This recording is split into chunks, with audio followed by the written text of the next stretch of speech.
Oleg Lesny, the president of the Analytical Center, is on the line with us. Oleg, hello and glory to Ukraine. Glory to the heroes. Oleg, I would like us to start by summing up the results of the G7 summit for us first and foremost. We know that the United States refused to sign the petition and appeal to Russia. I don't know what to call this document, because it hasn't been signed anyway. And there was no strong common communication with a message against Russia. There was no meeting between President Zelensky and Donald Trump. But nevertheless, what can we say about the results of this summit? Well, indeed, the negative point is that Trump didn't want or was afraid, most likely, to communicate not only with our president, but also on difficult issues with his European colleagues and others. Yes, but that's on his conscience. The thing is that, a platform of such a level is necessary for Ukraine in order to convey its plans and focus attention on itself. As difficult as it is now, well, it worked out, because after all, the Israeli-Iranian conflict is distracting, in fact, attention from us.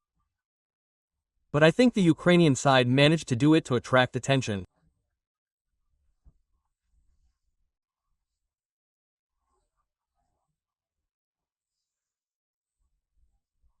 And what was said in the introduction about the fact that we need financial assistance, we need a closed sky, and we need, let's say, such sensational pressure to be imposed on Russia, comprehensive, in fact, starting with the fact that oil prices should be $30 per barrel.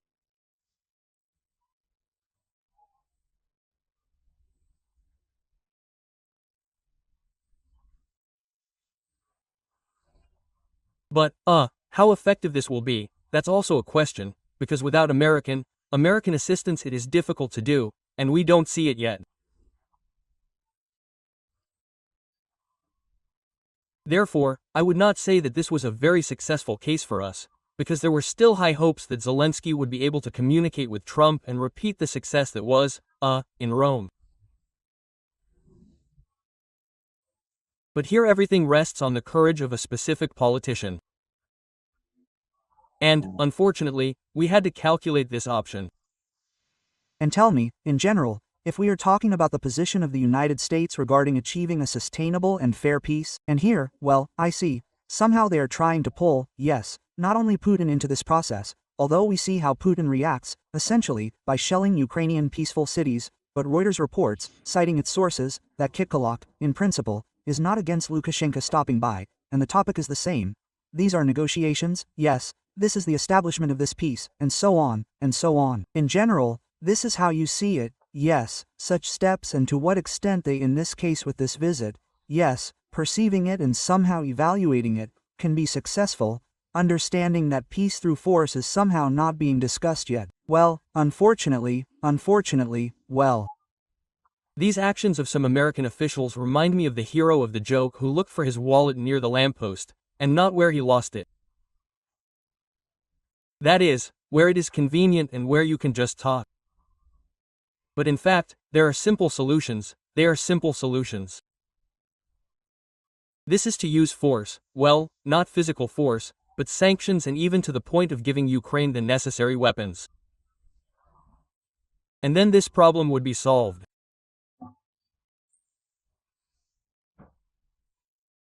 But, given that Trump has some kind of petite attitude towards Putin and all the dictators of the world, in fact, except, maybe, with Iran, he somehow falls out of this context, but still, that is, here it turns out that the group is being disbanded, which was supposed to do more effective, faster work regarding the restoration of peace between Ukraine and Russia, yes.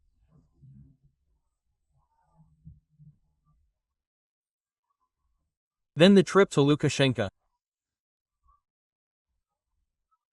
Well, in general, it really seems like the Americans decided to dig up all the political corpses, wash them and use them for their own purposes, because in fact neither Putin nor Lukashenko shake hands, and this option suits them. I mean the first and the second.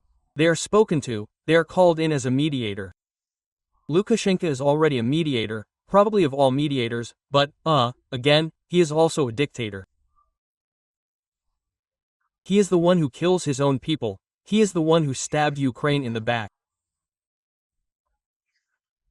Although he once said that, only tractors would go from Belarusian territory to Ukrainian territory, but tanks went, and now they are going to him. Why? So that he is some kind of significant figure in geopolitics. Damn it, he is the same outcast as Putin, only without nuclear weapons. Although he says that Putin gave him one. Therefore, I believe that this is a distraction, as they say in the special services, to an unsuitable object. In fact, this is talking over the problem, it is not a solution. Yeah. Oleg, but you know, speaking about this visit that is planned, yes, foreign media write that supposedly the United States realized that it is impossible to tear Russia away from China, they are trying to get in through Lukashenko. But the question here is that China also wants to tear Lukashenko away from the overlord and make him its overlord, yes. And this is where this game is interesting, just where it is heading and what it will give, because we understand that nothing. And here, you know, a parallel can be drawn with how the United States reacts to what Russia is doing in Ukraine. Just condemnation. This is how the United States reacted to the brutal Russian attack on Kyiv on the night of June 17, which killed 21 people, including one U.S. citizen. State Department spokeswoman Tim Bruce said the United States was aware of the attack and expressed deep condolences to the victims and the families of all those injured. That is, people are dying here. Trump is reacting to it, yes, but what happened? We need to figure out who is to blame again. But meanwhile, the United States is still going down the same path we started, and first they tried to tear Russia away from China, now they are trying to tear Belarus away from China. The question is, where are we here? Where is our grief here? How important is Ukraine to them? This is a very difficult question, because I have a very simple answer to it. We are nowhere in Trump's head. In fact, he has everything in his head, from golf to Putin, and maybe even Lukashenko will fit in there somehow. And he doesn't like Zelensky, or he runs away from him, or he is a bad guy. And then again, those shellings that are happening in Ukraine, yes, there was the recent shelling, which was, well, brutal in its methods at least, yes, and when they say that, well, we need to adhere to humanitarian law, yes, Ukraine adheres to it, it strikes. If it strikes some objects, then these are military objects. And Putin clearly strikes residential buildings regularly. What does this have to do with it? Ukraine shows this. If last time, for example, Trump said on his plane that, well, when I heard that they had laid a web, I clearly understood that there would be a strike. So, now what is the strike for according to Trump's logic? That's why there are now strikes on houses, dormitories, and generally all over Ukraine, including the capital. What for now? And now he doesn't see. It turns out we need to look. So a citizen of the United States has already died. Let's be consistent then.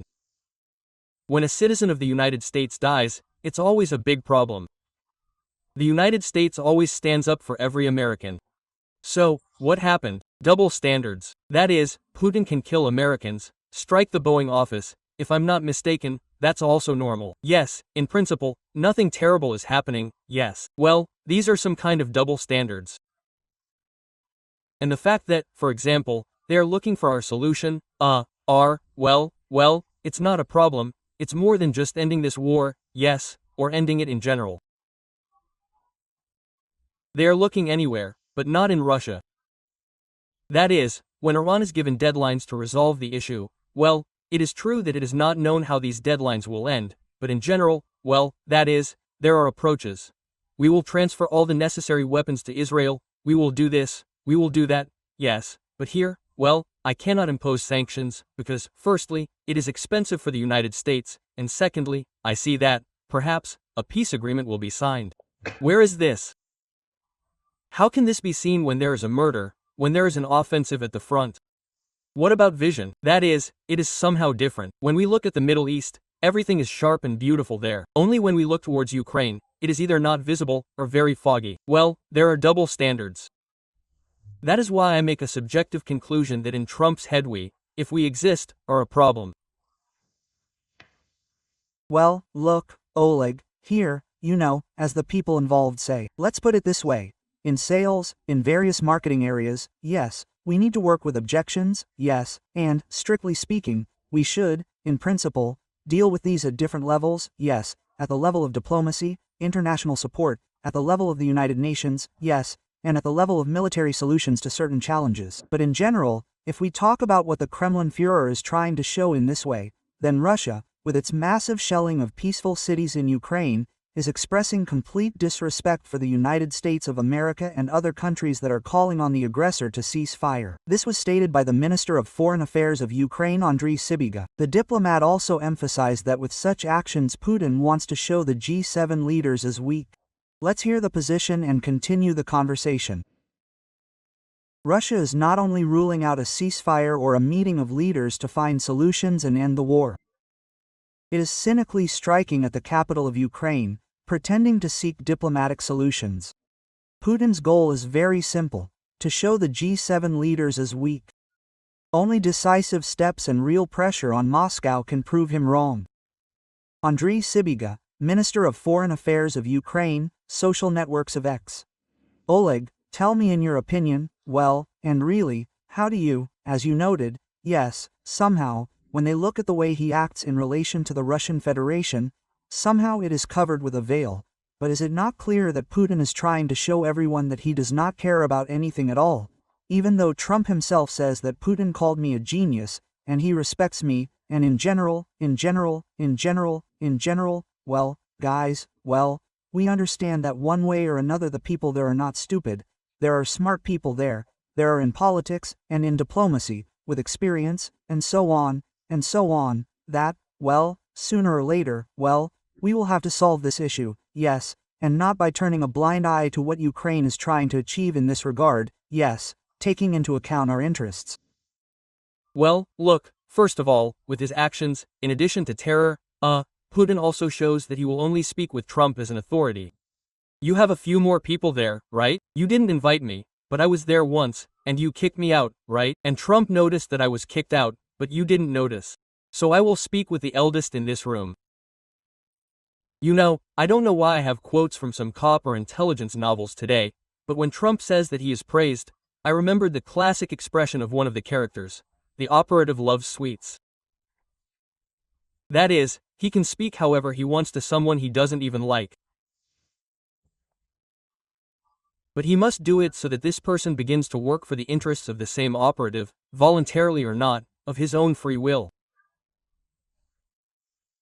In our case, the operative is Putin, and the sweet one is, excuse me, Trump. And here everything is classic. That is, Putin works the way he once did, the way he was once well taught. And they must have taught him well, because Trump likes it. But the thing is that it's all clear, yes, the Trump-Putin connection. Everything is clear here, everything is obvious here, but why are the other leaders behaving in the same not quite an adequate situation? They are playing along with Trump anyway. Just don't make Trump angry, so that there is no scandal, so that, everything is comfortable for Trump. And Trump came and left. Well, because he was uncomfortable anyway. Where he is not the owner of this room or this country. That's it, he came, checked in and left. And this suggests that the United States is showing such a scenario of events that they don't give a damn about the rest of the world. There are my problems, there are problems that I consider important. I'm talking about Trump, and the rest, guys, get ready, talk about whatever you want, because at this summit very serious issues were supposed to be raised, including the tariffs that Trump came up with and now doesn't know what to do with them. And he solved this problem, as well as the meeting with Zelensky, who wanted, as far as I understand, to talk about arms supplies, that is, for money to us, right?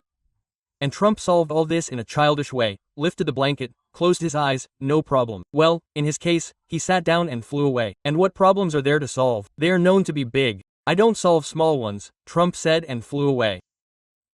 Well, this is about the fact that the United States is gradually flying away, from the world. And this is bad first of all for the authority of the United States, which has always been an authority, excuse the tautology, for the whole world and for the same gendarmes, and whoever, but now these are just those who are constantly quietly going into the forest. The question is whether Trump associates his authority with the authority of the United States, or should we talk separately about Trump, separately about the US administration, and separately about the United States itself? Oleg, thank you very much. Oleg Lesny, president of the Analytical Center Politico, was in touch with us. Freedom is now WhatsApp. Find out the whole truth about Russia's war against Ukraine and the latest news first in our channel. Freedom, only what is really important to know. Subscribe, link in the description.